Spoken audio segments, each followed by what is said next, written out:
souvenez dans quelle série on est? La foi, ok, oui, bah c'est juste. La foi et les œuvres. La foi et les œuvres, je sais pas si... Top. Et on lit dans Jacques. C'est la foi, mais on s'attarde particulièrement sur le livre de Jacques. Alors moi, j'ai un thème, on va venir après dessus, mais je ne vais pas que rester dans Jacques, mais on va quand même lire. Est-ce que vous connaissez le principe de l'effet papillon? Ça parle à certains? L'effet papillon? Ouais, ça parle? C'est quoi? Quelqu'un peut me donner une petite définition de l'effet papillon? Ceux qui ont levé la main, là, il y en a qui ont levé la main. Vous connaissez pas l'effet papillon? Ah, je suis choqué. C'est pas... Ouais? Un petit acte a des grandes conséquences. Ok? On est d'accord avec ça? On est d'accord avec cette définition? Effectivement, le principe, c'est quoi? C'est que les battements d'ailes d'un papillon peuvent, bien plus loin sur la planète, provoquer d'énormes dégâts parce que une chose en emmène une autre, en emmène une autre, une emmène une autre, et à la fin, on finit avec des désastres énormes. Est-ce que... vous êtes, je vous dis, vous êtes dissipés, c'est terrible. Les amis, j'ai besoin que vous soyez avec moi. Déjà, moi, je suis... Non, ça va mieux. J'étais fatigué, mais Dieu a fait grâce quand même pendant la louange. Donc, je ne vais pas dire que je suis fatigué. Mais j'ai besoin de votre attention. C'est bon? Vous me donnez une demi-heure? J'ai pas lancé de chrono. J'ai fait une Benjamin. Ouais, je veux bien que tu me lances le chrono. Ok. L'effet papillon. L'effet papillon, c'est une petite chose qui peut provoquer des choses énormes. Et j'aimerais nous dire, c'est mon message ce soir, c'est qu'on a tous en nous un générateur d'effet papillon. Tous ici, on a en nous un générateur d'effet papillon, quelque chose de petit qui est capable d'amener des bouleversements énormes. Qu'est-ce que c'est? De quoi je parle ce soir? On est dans Jacques, peut-être, ouais? La langue, et ce mec, il est trop fort. Déjà, quand j'étais à la connexion, il était trop fort. Hier, il était trop fort. Aujourd'hui, il est trop fort. Mec, tu es fort. La langue. Non, je tiens à te complimenter, je le pense de tout mon cœur. La langue. Les amis, ce soir, je vais vous parler de la langue. La langue, pas juste le muscle, pas juste l'organe, mais la langue, ce qu'on en fait, les paroles qu'on va proclamer. La parole, la langue, c'est quelque chose, et on va lire un texte, vous allez voir, c'est quelque chose de pas grand, la langue, mais ça peut faire des dégâts énormes. Tout comme ça peut donner la vie. Ça va être mon sujet ce soir. Jacques 3, versets 1 à 12. Ne soyez pas nombreux à vouloir devenir des enseignants, car vous le savez, mes frères et sœurs, nous serons jugés plus sévèrement. En effet, nous trébuchons tous de bien des manières. Si quelqu'un ne trébuche pas en parole, c'est un homme mûr, capable de tenir tout son corps en bride. Quand nous mettons le mors dans la bouche des chevaux, pour qu'ils nous obéissent, nous dirigeons ainsi leur corps tout entier. Voyez aussi les bateaux, même très grands, et poussés par des vents impétueux, ils sont conduits par un tout petit gouvernail, là où le pilote le veut. De même, la langue est un petit membre et elle peut se vanter de grandes choses. Voyez comme un petit feu peut embraser une grande forêt. La langue aussi est un feu, c'est le monde de la méchanceté. Ainsi, la langue se trouve parmi nos membres, elle souille notre corps, elle souille tout notre corps et enflamme le cours de notre existence, étant elle-même enflammée par l'enfer.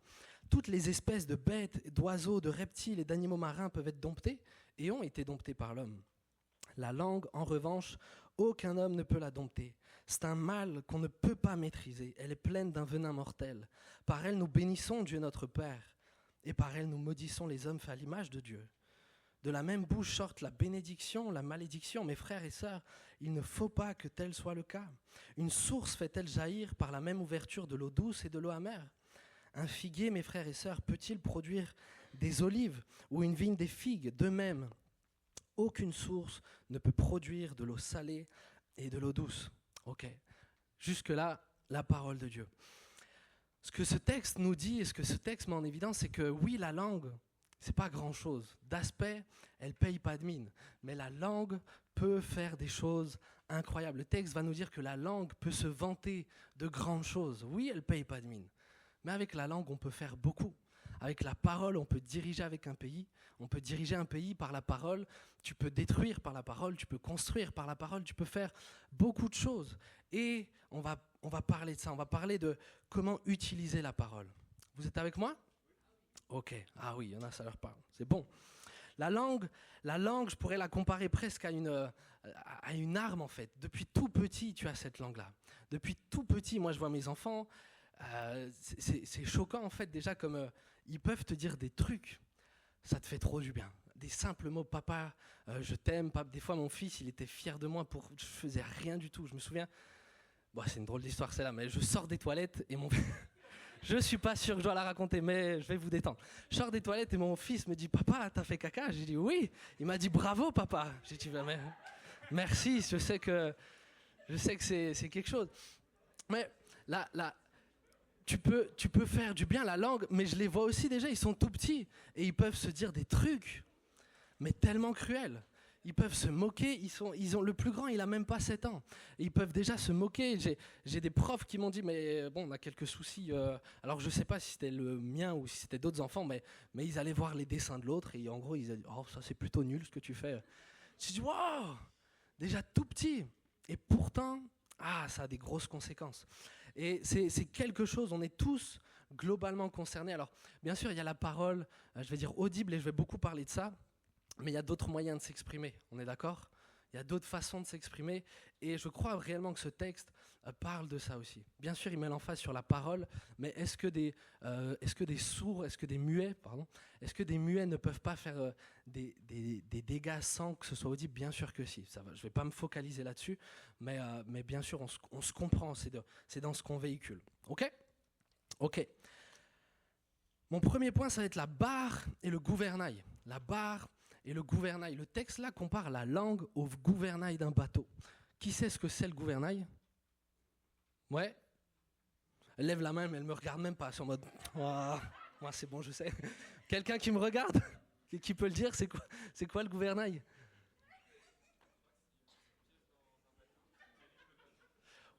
Ouais, mais là c'est simple. Là. Ouais, c'est ça. En fait, les bateaux, c'est énorme. Et à l'arrière du bateau, il y a juste un petit, allez, on va presque dire une planche. C'est pas une planche, c'est un gouvernail. De toute façon, c'est dans le mot. Mais c'est tout petit par rapport au bateau. C'est rien du tout. Mais c'est ça qui va donner toute la direction. J'ai mis des photos, si tu peux me les mettre, s'il te plaît, Sarah. Ça, c'est pas le gouvernail, ok? Ça, c'est la barre. Ça, c'est la barre. Quand tu touches à la barre, tu touches au gouvernail. On est ok avec ça? On est d'accord?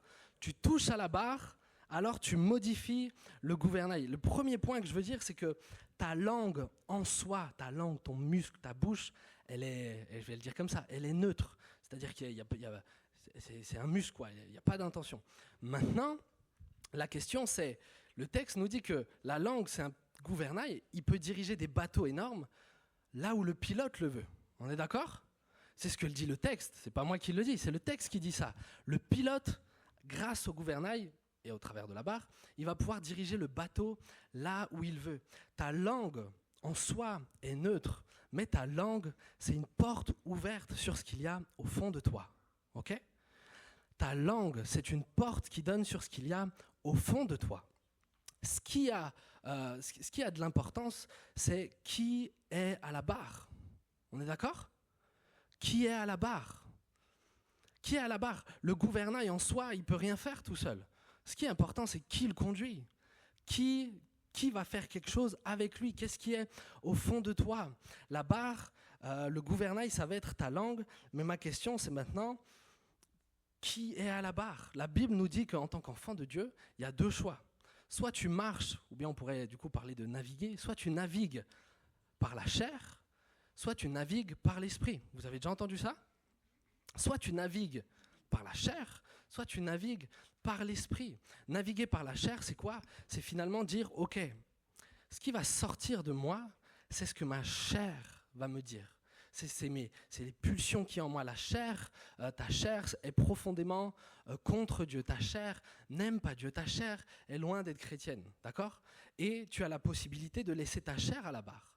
On peut tous laisser notre chair à la barre. Si tu laisses ta chair à la barre diriger le bateau, alors automatiquement, ton bateau, il va prendre une mauvaise direction. Ou alors, tu peux décider qu'à la barre, ça va être l'esprit. Et si c'est l'esprit qui est à la barre, alors ta langue ne sera pas un outil qui te détruira, mais ça sera un outil qui fera du bien. Amen. Donc ma question déjà pour toi, c'est qui est à la barre? On va parler de la parole après, on va parler de la langue, mais qui est à la barre? Qui prend de la place dans le bateau? Il y en a beaucoup, on a chanté J'ai Jésus dans mon bateau. C'est bien de le chanter. Est-ce que vraiment c'est lui qui est dans le bateau? Est-ce que vraiment c'est lui qui est dans le bateau? Tu sais, il y a un principe simple. Si un de mes enfants, par exemple, j'ai 4 fils, j'allais dire j'ai 2 fils, non mais j'en ai 4, mais imaginons que j'en prends 2. Il y en a un, si je le nourris, si je prends soin de lui, il va être en forme, on est d'accord avec ça? L'autre, s'il y en a un autre à côté que je ne nourris pas et dont je ne prends pas soin, qu'est-ce qui va se passer? Il va mourir. C'est la même chose dans ton cœur. Il y a la chair et il y a l'esprit. Si constamment tu entretiens ta chair, constamment tu regardes ce que tu as envie de regarder, si constamment tu parles comme tu as envie de parler, si constamment tu fais des choses qui n'honorent pas Dieu, alors finalement tu nourris ta chair. C'est ta chair que tu nourris, tu écoutes des musiques, c'est n'importe quoi, et tu crois que ça n'a pas de conséquences. Bien sûr que ça a des conséquences, tu nourris ta chair. Et l'esprit, lui, à côté, il commence à mourir en toi. Il commence à se faire de plus en plus discret, alors naturellement, celui qui sera à la barre, c'est celui qui a le plus de force, c'est celui qui prend le plus de place. Celui que tu nourris, c'est celui qui sera à la barre. On est d'accord avec ça? Celui que tu nourris, c'est celui qui sera à la barre. Si tu veux que tes paroles changent, si tu t'analyses toi-même et tu sais que tes paroles sont globalement mauvaises et n'apportent pas la vie, alors il faut peut-être que tu revoies ta façon de vivre entière. Qui est-ce que tu nourris? Qui est à la barre? Ta bouche en soi ne peut rien faire tout seul. C'est ce qu'il y a au fond de toi, c'est ton cœur. C'est de ton cœur que va venir les choses. Luc 6, verset 45, « L'homme bon tire de bonnes choses, du bon trésor de son cœur, et celui qui est mauvais tire de mauvaises choses, du mauvais trésor de son cœur. En effet, sa bouche exprime ce dont le cœur est plein. » C'est un principe biblique, c'est rien de nouveau. Ta bouche exprime ce dont ton cœur est plein. Ton cœur est plein de quoi? C'est ma question. Ton cœur est plein de quoi? Forcément, il sera plein de ce dont tu passes la majeure partie de ton temps. C'est une évidence. Donc, retiens ça. Après, je vais aller parler de la langue, mais tu ne pourras de toute façon pas avoir des paroles de vie. Tu ne pourras de toute façon pas avoir des paroles qui manifestent que tu as foi en Dieu si constamment tu nourris ta chair et pas l'esprit. Amen. Vous savez, juste en parlant des fois avec vous, je sais en fait où vous en êtes.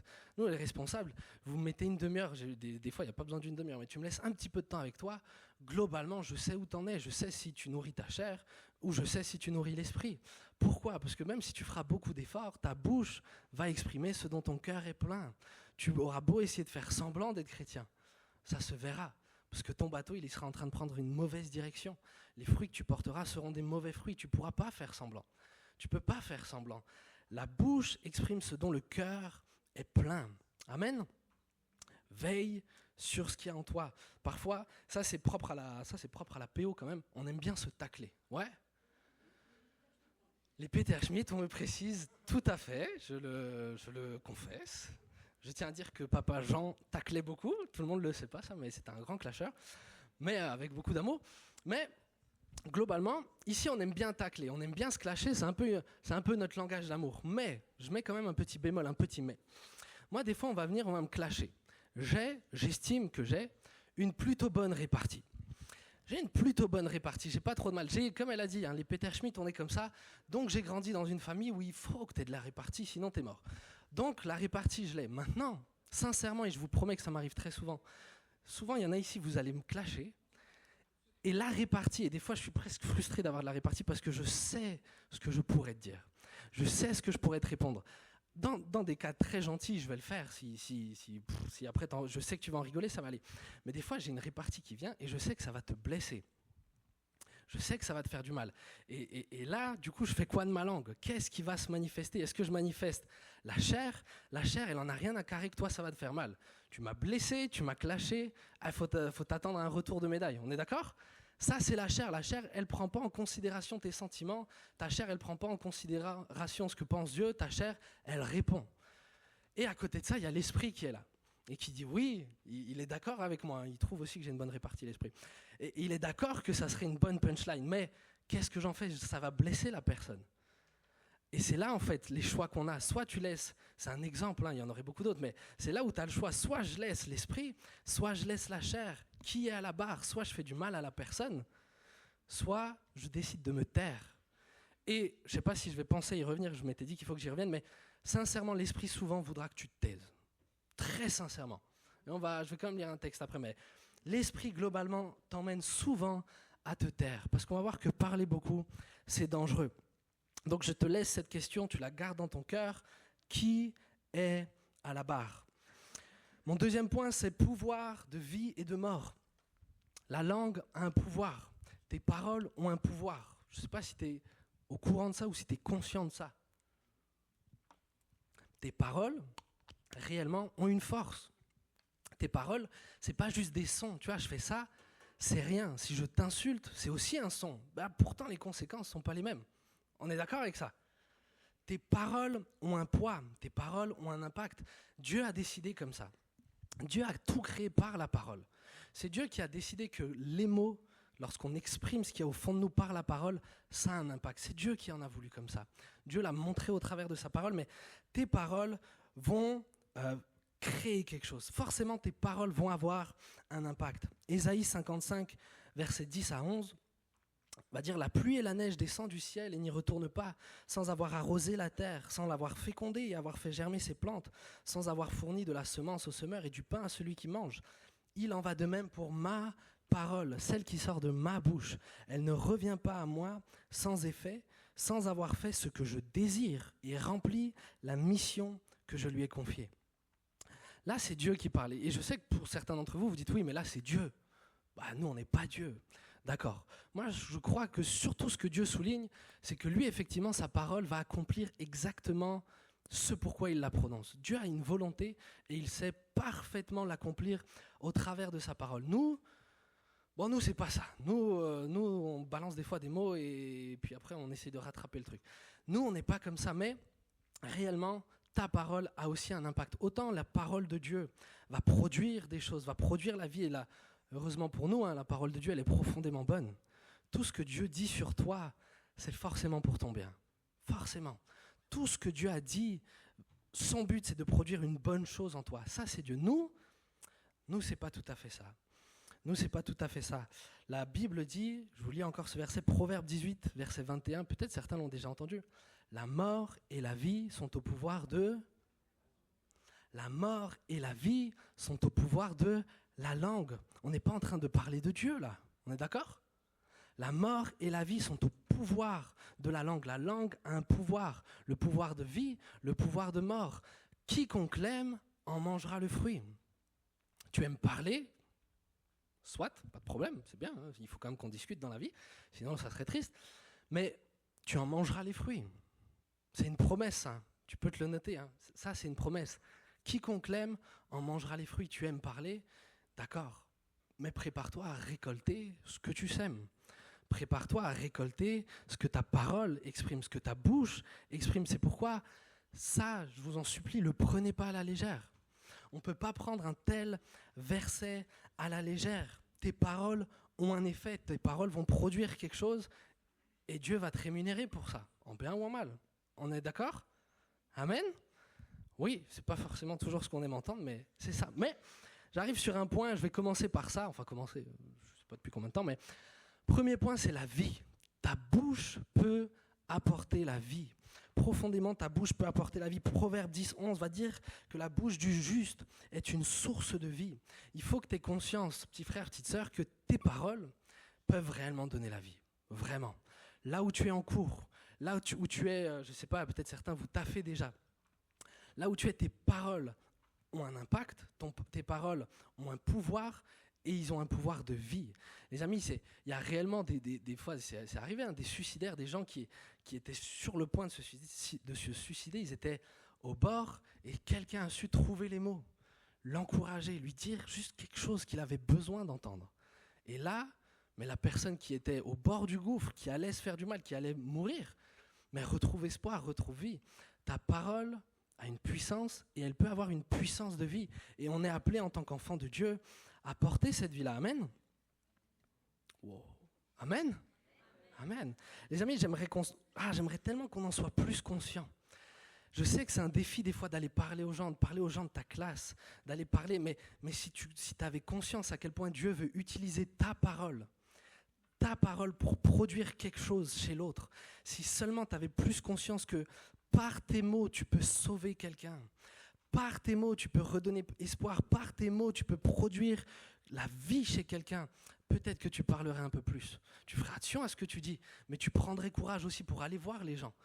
Des fois, on se limite pour aller voir les gens. Il y en a qui ont du mal à aborder les personnes.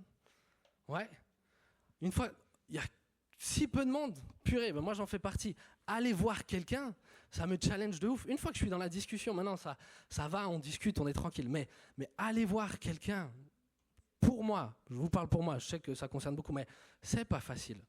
Mais quand tu as conscience que cette personne, Dieu va peut-être t'utiliser pour produire la vie en lui, mais alors tu dis, mais dans toutes les circonstances, ça vaut la peine d'aller voir mon prochain, ça vaut la peine de m'intéresser à mon prochain, parce que je vais pouvoir être source de vie. Amen. Il faut que tu ailles vers les gens, parce que Dieu a mis la vie en toi. Dieu a mis la vie en toi. Romains 10, versets 8 à 11. Que dit-elle donc ? La parole est tout près de toi, dans ta bouche et dans ton cœur. Or, cette parole est celle de la foi que nous prêchons. Si tu reconnais publiquement de ta bouche que Jésus est le Seigneur, et si tu crois dans ton cœur que Dieu l'a ressuscité, tu seras sauvé. En effet, c'est avec le cœur que l'on croit et parvient à la justice, et c'est avec la bouche que l'on affirme une conviction et parvient au salut. Comme le dit l'Écriture, celui qui croit en lui ne sera pas couvert de honte. Ce texte, il est incroyable. Avec ton cœur, tu crois, et avec ta parole, tu exprimes ta conviction. Ton cœur croit, tu as des certitudes dans ton cœur, et ta bouche vient l'exprimer. Là, déjà, juste, Paul, il est en train de nous dire que, mais même pour le salut, tu as besoin d'exprimer que tu crois en Jésus-Christ. Amen. C'est pas juste dire, ouais, là, j'ai ressenti quand même que Jésus est Dieu. Non, tu dois le dire, tu dois le confesser de ta bouche. Il faut que ça sorte. Pourquoi ? Parce que tes mots ont un impact. Tes mots vont impacter ton âme. Tes mots vont impacter tes raisonnements. Les mots que tu vas proclamer vont impacter ton être intérieur. Et si tu as envie d'imprimer quelque chose en toi, dis-le à voix haute et répète-le. Et je vais en parler un petit peu de ça, mais ton cœur croit, ta bouche l'affirme, et ça influence ta vie. Ton cœur croit, ta bouche l'affirme, et ça influence le cours de ta vie. On voit je pourrais prendre beaucoup de psaumes, vous en connaissez, mais il y a le psaume 42, par exemple, c'est les descendants de Corée. Tout le psaume, ils vont parler à leur âme. Tout le psaume, ils vont dire, mais pourquoi tu réagis comme ça ? Espère en ton Dieu, regarde à ton Dieu. Et Jérémie va faire pareil. Vous connaissez les lamentations de Jérémie ? Ouais ? Pas que je vous parle de quelque chose que vous ne connaissez pas. Il y en a qui connaissent le livre des lamentations ? Ok. Si je vous pose une question, vous avez le droit de répondre. Si jamais je laisse ça là, mais dans les lamentations, au bout d'un moment, Jérémie va dire, mais ça va pas du tout, Éternel, tu as brisé mes dents avec un caillou, il répand son âme, le gars. Mais après, il va dire, mais voilà ce que je veux repasser au-dedans de moi. Voilà ce que je vais à nouveau proclamer. Les bontés de l'Éternel ne sont pas épuisées. Il va proclamer des paroles de vie. Amen. Il va proclamer des paroles de vie. La Bible dit, sois vainqueur du mal par le bien. Tu peux proclamer des bonnes paroles sur le mauvais cœur que tu as, et tu seras vainqueur du mauvais cœur que tu as par les bonnes paroles. Amen. Tu as besoin de proclamer. Il faut que je vous le dise bien. Moi, il y a des moments où je vais être abattu. Je ne sais pas si ça arrive à certains, d'être abattu. En mode, tu as l'impression d'être le plus nul, des nuls. C'est terrible. Ça vous arrive ? Il y en a qui des fois, ça ne va pas ? Ok. Moi, ça m'arrive. Des fois, ça ne va pas. Souvent, avant de prêcher, il y a des moments qui sont compliqués. C'est des luttes intérieures. Et parfois, j'ai l'impression d'être, et parfois c'est vrai, mais tellement indigne, tellement incapable de venir devant Dieu, tellement je me sens comme condamné, je me sens culpabilisé, je me sens accusé, et ça c'est en moi. Et parce que je suis comme ça, qu'est-ce qui se passe quand je suis devant Dieu ? Je courbe le dos, je fais que de demander pardon, et en fait on ne construit rien quand on est comme ça. On est d'accord ? On ne construit rien. Alors quand je sens que je commence à être abattu, mais je commence à proclamer des paroles de vie. Et ça va influencer mon état. Concrètement, l'état intérieur va être influencé par ce que je vais proclamer. Et je vais commencer à citer, et c'est pour ça qu'on vous dit de lire la Bible aussi, mais je vais citer la Bible. Il n'y a plus aucune condamnation pour ceux qui sont en Jésus-Christ. Mike, et je me parle à la troisième personne, je ne sais pas si c'est bizarre, mais moi je me parle en tout cas, je me dis Mike, Mike, t'es pas accusé. Dieu t'aime. Mike, rappelle-toi qu'il est mort pour toi. Rappelle-toi qu'il a donné son fils pour toi. Mike, rappelle-toi tout ce que Dieu a fait. Arrête de t'accabler. L'ennemi est l'accusateur. Si je me sens accusé, c'est que c'est pas Dieu.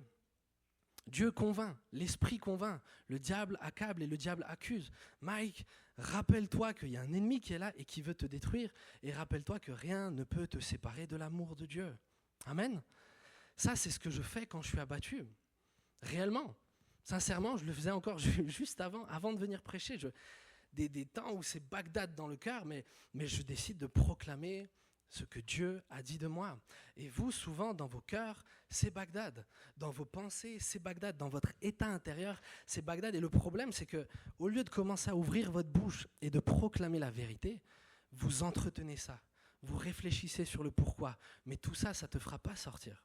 Ça ne te fera pas sortir de ce cheminement, de ce raisonnement. Ce qui te fera sortir, c'est de proclamer. Parce que la parole a une puissance. La parole a une puissance. Tu dois te discipliner et dire « Hey, maintenant, je vais proclamer les choses. Il faut que ça sorte de ta bouche. » Amen. Vous êtes encore avec moi? Ok. Je pourrais vous donner le même exemple quand j'ai besoin de foi. Des fois, je sais que je vais aller prier pour quelqu'un. Je dis, hey, mais Seigneur, Mike, rappelle-toi, il a fait ça pour toi, il a fait ça pour toi. Mike, rappelle-toi ce qu'il dit dans la Bible. Rappelle-toi, rappelle-toi, rappelle-toi. Je le proclame, mais pour me redonner foi, en fait. Yes? Il y a Pierre à un moment Jésus il va lui dire hey, mais jetez les filets à droite, ça n'avait pas de sens. Et Pierre il va dire oh, sur ta parole je vais le faire, ok? Sur ta parole je vais le faire. Alors on pourrait dire que c'est Jésus, mais ce qui a donné la foi à Pierre, c'est d'entendre la parole. Et toi de même, ta parole elle peut te donner la foi à toi-même, mais la foi aux autres aussi. On est d'accord avec ça? Ta parole peut donner la foi à toi-même, mais elle peut donner foi aux autres. Est-ce que tu proclames des paroles de foi? Est-ce que de ta bouche sortent des paroles qui donnent la foi? Des paroles qui donnent la foi. Moi encore dans ma connexion, j'avais un gars qui me confessait, je ne sais pas si je peux dire confessait, mais il m'expliquait pourquoi il faisait du black. Et sincèrement, je ne le condamnais pas du tout parce qu'il est dans une situation hyper compliquée. Réellement une situation hyper compliquée et humainement parlant, moi je suis d'accord avec lui, humainement parlant, son seul choix, c'est de faire du black. Humainement parlant, il est dans une situation compliquée. Quand tu gagnes bien ta vie, c'est facile de dire aux gens, bah, fais pas du black, etc. Dans sa grâce, Dieu a permis que je ne gagne pas bien ma vie. Je suis dans une situation où je ne gagne pas des 1000 et des 100. Et j'ai commencé à lui dire ce que Dieu a fait dans ma vie. J'ai commencé à pouvoir lui témoigner de la fidélité de Dieu dans ma vie. Et j'ai commencé à proclamer des paroles pour faire naître la foi dans son cœur. Yes? Vous comprenez le cheminement? Et ma parole va faire naître la foi dans son cœur. Et je crois de tout mon cœur qu'il va arrêter le black et que Dieu va le bénir, qu'il va vivre une expérience avec Dieu et que lui-même va devenir un témoignage pour les autres. Yes? C'est ça que la parole peut faire. Tu commences juste avec un petit mot, mais d'enchaînement, il y a la vie qui vient. C'est ce que Dieu nous appelle. Dieu nous appelle à porter la vie. Ésaïe 50, verset 4, « Le Seigneur l'Éternel m'a donné le langage des disciples, pour que je sache soutenir par la parole celui qui est abattu. Il réveille, oui, matin après matin, il réveille mon oreille pour que j'écoute comme le font des disciples. » Et il y en a qui se considèrent comme disciples ici? Ouais, très peu. D'accord. Si jamais il n'y a que les disciples qui sont sauvés, je le dis comme ça, il y en a qui se considèrent disciples? Ouais, un peu plus de main, j'espère que c'est vrai. Hein. Ok. Le Seigneur l'Éternel m'a donné le langage des disciples pour que je sache soutenir par la parole celui qui est abattu. Le langage des disciples, c'est un langage qui soutient ceux qui sont faibles. Le langage des disciples, c'est un langage qui soutient celui qui est abattu, celui qui est triste, celui qui est détruit. Le langage du disciple, il sait le faire, il sait soutenir ces personnes. Est-ce que tu soutiens ces gens-là? Dans ta classe, quand on se moque de quelqu'un, c'est obligé, on a tous Moi, dans ma classe, j'avais des gens dont tout le monde se moquait. On a tous quelqu'un en tête. On a tous quelqu'un en tête. De qui les gens se moquent ouvertement. Eh bien, ce gars-là qui entend des moqueries, ce gars-là qui entend des choses dures, de ta part, il entend quoi? Quelle parole tu vas proclamer? C'est pas, Ben en avait vite fait parler, il en avait parlé, il avait dit, c'est pas le tout de ne pas agir comme eux. Toi, qu'est-ce que tu fais? Ta parole a un pouvoir, ta parole a un impact. Est-ce que tu vas proclamer la vie chez lui? chez celui qui se trouve moche, est-ce que tu vas lui dire de la part de Dieu, t'es une merveilleuse créature et Jésus t'aime? Est-ce que tu vas le faire? Il y en a qui ont été bouleversés à cause de paroles comme ça. Ils ont rencontré Jésus, ils ont découvert l'amour de Dieu. Pourquoi? Parce que quelqu'un, au bout d'un moment, a osé lui dire la vérité. Les amis, c'est la vérité. Tout le monde est une merveilleuse créature aimée de Dieu. Amen. Pourquoi est-ce que tu as peur de lui dire? Pourquoi tu as peur de lui dire? Nous, on est disciples de Christ. Amen. Ça veut dire que tu parles de sa part. Oui? Est-ce que Jésus laisserait quelqu'un qui est détruit comme ça? Est-ce que Jésus le laisserait comme ça? Ou est-ce qu'il irait vers lui et lui dire je t'aime, t'as de la valeur, t'es trop précieux, n'écoute pas ce qu'ils disent. Ouais? Ta parole peut produire la vie. Et je te le dirai comme ça, Dieu attend de toi que tu produises la vie dans les cœurs. C'est ce que font les disciples. Amen. Ok, je continue. Deuxième, la mort. On avait lu dans le Proverbe 18 que la parole, la langue a le pouvoir de vie et de mort. Un autre proverbe, alors sincèrement des textes, j'aurais pu vous en prendre. Tu ouvres la Bible au pif dans les proverbes et tu tomberas sur des proverbes qui parlent de la bouche, qui parlent de l'insensé, qui parlent rapidement, etc. Mais j'aimerais vous lire celui-là, Proverbe 10, versets 18 à 21. Celui qui dissimule de la haine a des lèvres menteuses, et celui qui propage des racontars est stupide. Je le relis celui-là parce que il est quand même bon. Celui qui propage des racontars est stupide. C'est la Bible qui le dit, c'est pour ça que je me permets de le dire, je le répète juste une dernière fois. Celui qui propage des racontars est stupide. Les amis, il y a une chose que je déteste, c'est ça. C'est quand on me dit, tu sais ce que... t'as entendu que... T'es même pas sûr de l'info. Mon ami, la Bible te définit. Je ne vais pas te le dire comme ça, mais la Bible te décrit ce que tu es. C'est profondément stupide de faire ça, et je ne voulais pas m'arrêter là-dessus de base. Verset 19, celui qui parle beaucoup, c'est ça qui m'intéresse, celui qui parle beaucoup ne manque pas de péché, mais celui qui met un frein à ses lèvres est un homme avisé. La langue du juste est un argent affiné, mais le cœur des méchants ne vaut pas grand-chose. Par ses lèvres, le juste est le berger d'un grand nombre, tandis que les fous meurent par manque de bon sens. Celui qui parle beaucoup ne manque pas de péché. Je vous avais dit avant que souvent l'esprit va t'amener à te taire. Yes? On aime beaucoup parler. Et on a envie de parler, on a envie d'être intéressant. Souvent, on a envie d'être aimé, on a l'impression qu'on a besoin de toujours avoir quelque chose à dire. Moi, j'aimerais t'encourager à parle moins. Si tu es quelqu'un qui parle beaucoup, parle moins.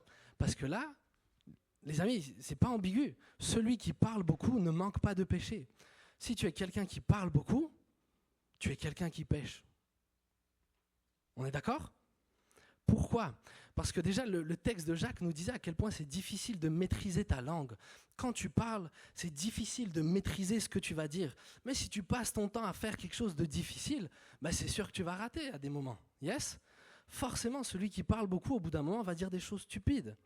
Forcément, celui qui dit beaucoup de choses, au bout d'un moment, va aller plus loin. On aime tellement parler, c'est terrible. Sous le coup de la colère, tu peux être amené à rapidement parler. C'est déjà arrivé à quelqu'un, tu dis un truc et derrière tu dis je vois Lucas qui est un grand oui. Marie qui me fait des hochements. Je ne veux pas savoir. Mais parfois, sous le coup de la colère, tu dis des choses stupides. Parfois, sous le coup de la colère, tu dis des choses stupides. Psaume 106, verset 32-33. Ils ont hérité l'Éternel près des eaux de Mériba. Et Moïse a été puni à cause d'eux, car ils l'ont exaspéré et il a parlé sans réfléchir. Ils ont hérité, c'était le peuple qui a irrité l'Éternel près des eaux de Mériba. Peu de temps avant, en plus, Moïse les défendait. L'histoire, elle est terrible. Ils ont irrité l'Éternel, Moïse a été puni à cause d'eux. Pourquoi ? Parce qu'ils l'ont exaspéré. Moïse était dans un moment où il était exaspéré. Et il a parlé sans réfléchir. Il a parlé trop vite. Ça nous arrive. Ça, on est en danger de faire la même chose. Des fois, tu es exaspéré. Moi, je vois que des fois, ceux qui arrivent le plus à me saouler, c'est mes enfants. Mes enfants, ils ont une capacité à me rendre dingue. C'est incroyable. Une capacité à m'exaspérer. Et surtout quand tu es bien fatigué. Et je vous promets combien je veille sur mes mots. Je veille sur mes mots parce que je sais que si je dis une phrase juste parce que je suis exaspéré. Une phrase où je lui dis quelque chose de dur, j'en sais rien, un t'es nul. Tu poses ça sur la vie d'un enfant, tu le détruis. Tu le détruis. Et combien des fois, quand tu es exaspéré, quand tu es en colère, ça boue en toi. Là, littéralement, il y a la géhenne, il y a l'enfer qui est en toi, qui a envie de sortir. Ah, il faut l'esprit pour tenir sa bouche fermée. Il faut absolument, quand tu es en colère, que tu laisses l'esprit à la barre, parce que sinon, je te promets que tu vas faire des dégâts. Moïse, c'est trop triste. Il ne va pas dans le pays promis à cause de ça. Hein. Moïse n'est pas allé dans le pays promis à cause de ça. Pourquoi ? Oui, c'est le peuple qui faisait nimp. Mais Moïse était responsable de sa bouche. Ouais. Tu peux pas, si un jour tu dis nimp sous le coup de la colère, devant Dieu, tu ne pourras pas dire « regarde ce qu'il a fait ». On est d'accord ? Tu ne peux pas t'excuser à cause du péché des autres. Ça n'excusera jamais ton péché. Tu es le maître de ta bouche. Tu dois veiller sur tes paroles. Par colère, on peut parler vite. Parfois, ça va être... Est-ce que je le lis ? Je ne sais pas. Parfois, c'est sous le coup de la joie. On s'enjaille, des soirées entre potes, là, on se raconte des blagues, et puis d'un coup, une blague, blague de trop. Vous l'avez vécu aussi ? Il n'y a que moi qui a déjà fait la blague de trop, une blague sale. Et après, quand tu l'as dit, tu dis, mais pourquoi j'ai fait ça ? Mais parce que, en fait, t'étais content, en fait. T'étais en train de t'enjailler, t'es sous le coup de la joie, les choses se passent bien, on rigole bien, et tu vas trop loin. Tu fais un commentaire sur la personne, tu vas trop loin dans ce que tu vas lui dire. Tu penses qu'il va bien le prendre, mais pas du tout. Tu penses qu'il va bien le prendre, et en fait, c'était la phrase de trop. Ça arrive. C'est à Hérode, tu peux le mettre Non, on va peut-être pas lire tout le texte, mais Hérode, il était en train de passer une bête de fête. Il faisait la fête, puis d'un coup, il y a une jeune fille qui vient danser devant lui, et Hérode, il kiffe ce qu'il voit, il est trop content, et il parle trop vite. Il lui dit « demande-moi ce que tu veux, je te le donne ». Comme le Karim là, de Ben qui lui dit tu viens à Marseille, tu dis que tu viens de ma part, t'inquiète. Mais là, Hérode, pareil, il dit tu me demandes un truc, je te le donne. Il n'a pas réfléchi. Et il y avait des invités. Quand tu parles devant des gens, derrière, tu te sens obligé d'assumer. Hein. Il va parler rapidement. Et ce qu'elle va demander, c'est la tête de Jean-Baptiste. Elle va demander la tête de Jean-Baptiste. Et le texte nous dit que le roi fut attristé. Le roi était dégoûté. Le roi, parce qu'il a parlé trop vite, va faire un acte absolument terrible. Devant Dieu, celui qui a tué Jean-Baptiste, c'est pas la fille, c'est Hérode. C'est Hérode qui a donné l'ordre. Okay ? Hérode était en train de passer un bon moment et d'un coup, il va parler trop vite. Je vous promets que ça va vous arriver. Je vous promets plutôt que vous êtes en danger que ça vous arrive. Quand vous êtes entre vous, que vous passez un bon moment de communion, ne gâchez pas tout en allant trop loin. Veille sur tes mots. Veille sur ce que tu vas dire, sinon tu risques de le regretter. De ta bouche peut sortir la vie ou la mort. Tes paroles peuvent tuer. Je vous l'ai dit avant. Si aujourd'hui je disais quelque chose, je pense à mon fils Aaron qui est, voilà, et en plus il est bien sensible, il prend les choses à cœur, il prend les mots à cœur. Si je lui dis t'es nul, moi mon petit Aaron, je le détruis. Donc je dois veiller à ce que je vais dire, mais vous devez veiller aussi à ne pas parler rapidement, à ne pas rapidement dire des choses qui sont dures par rapport aux gens, et que derrière tu vas regretter, mais une fois que le mal est fait, le mal est fait. Une fois que le cœur est brisé, ça va prendre du temps de reconstruire. Et je fais une parenthèse, parce qu'il y en a ici, je le sais, on a dit des choses sur vous. On a proclamé des paroles sur vous. Des t'es nul, t'es moche, tu sers à rien, tu n'y arriveras pas. Des paroles comme ça, il y en a plusieurs, vous les portez sur vous. Mon ami, je te le répète, et je fais quand même cette parenthèse qui pour moi est super importante. Je vous l'ai dit avant, il faut que tu proclames la vérité sur toi. On a dit que tu es nul, proclame ce que Dieu dit de toi. Commence à proclamer qu'il a donné ce qu'il avait de plus cher. Et si tu n'avais pas de valeur, jamais de la vie Dieu aurait donné son fils. On est d'accord ? Il faut que tu proclames, toi qui as été brisé dans ton être, toi à qui on a donné une direction de vie en proclamant des paroles dures, méchantes. Et proclame la vie. Commence à chercher ce que Dieu dit de toi. Commence à laisser les mensonges que le diable a posés sur ta vie loin de toi. Mais il faut que tu exprimes ces choses-là. Il faut que tu donnes à Dieu, il faut que tu donnes à quelqu'un. C'est on a dit ça de moi. On a dit que je suis nul, mais je proclame que je ne le suis pas. Amen. Les paroles ont un poids. Et ne faites pas ceux à qui tout passe au-dessus. C'est pas vrai. C'est pas vrai. Fais pas le mec balèze. Fais pas comme si les mots te touchent pas. Les mots ont un poids, obligatoirement. Et il faut que tu assumes que ça te touche. Il faut que tu assumes que ça a un impact dans ta vie afin de pouvoir le régler. C'est hyper, hyper important.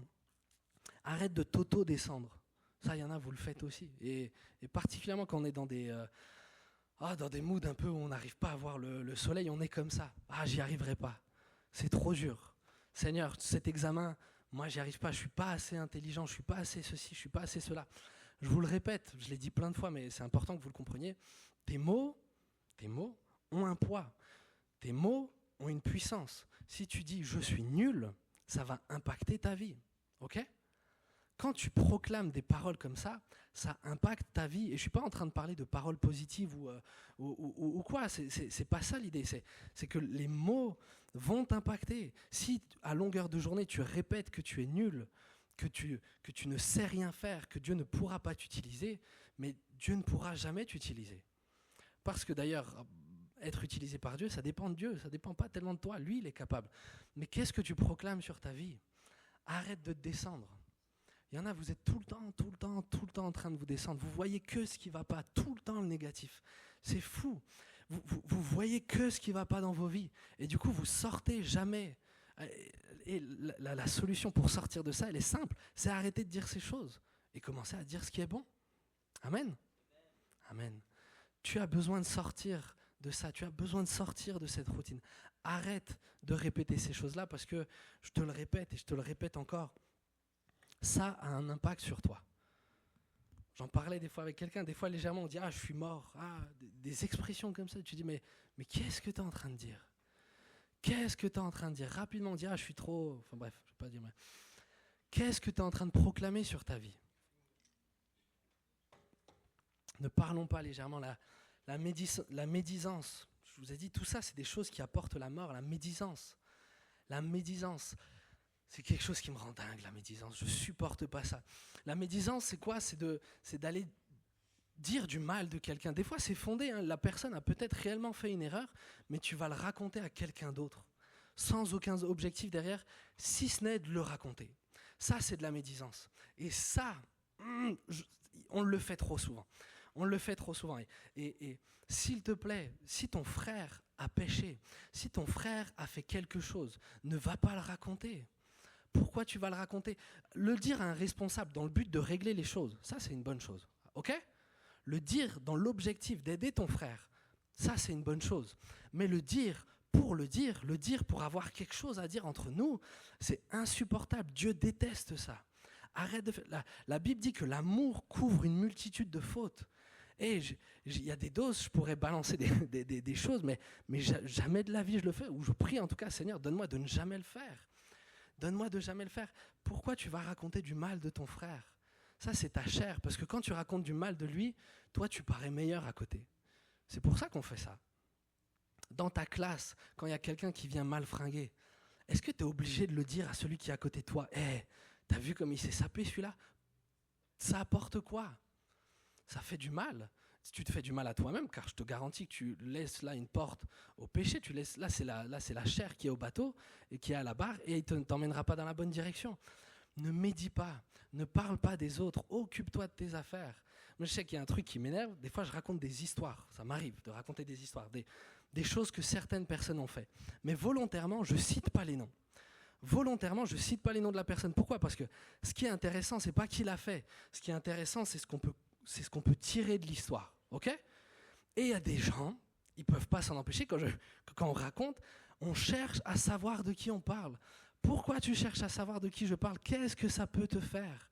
Et le pire, c'est des fois, il y en a qui entendent et ils savent de qui tu parles et ils le disent à voix haute les noms. Mais moi, je m'arrache les cheveux. Je me dis, pourquoi tu fais ça ? Pourquoi tu fais ça ? Pourquoi tu salis ton frère ? Pourquoi tu salis ton frère ? Parce que tu pèches 2 fois en faisant ça. Tu pèches 2 fois en faisant ça. Premièrement, tu médis, tu pèches. Deuxièmement, tu amènes quelqu'un d'autre à juger une personne. En faisant ça, il pêche. Tu amènes quelqu'un d'autre à pécher. Tu me suis ? La médisance n'amène que le péché. La médisance amène péché sur péché sur péché sur péché. S'il vous plaît, que les connexions ne soient pas des lieux où on raconte la vie des uns des autres. Yes ? Ou alors raconte ce qu'il a fait de bien. Ça, tu as le droit.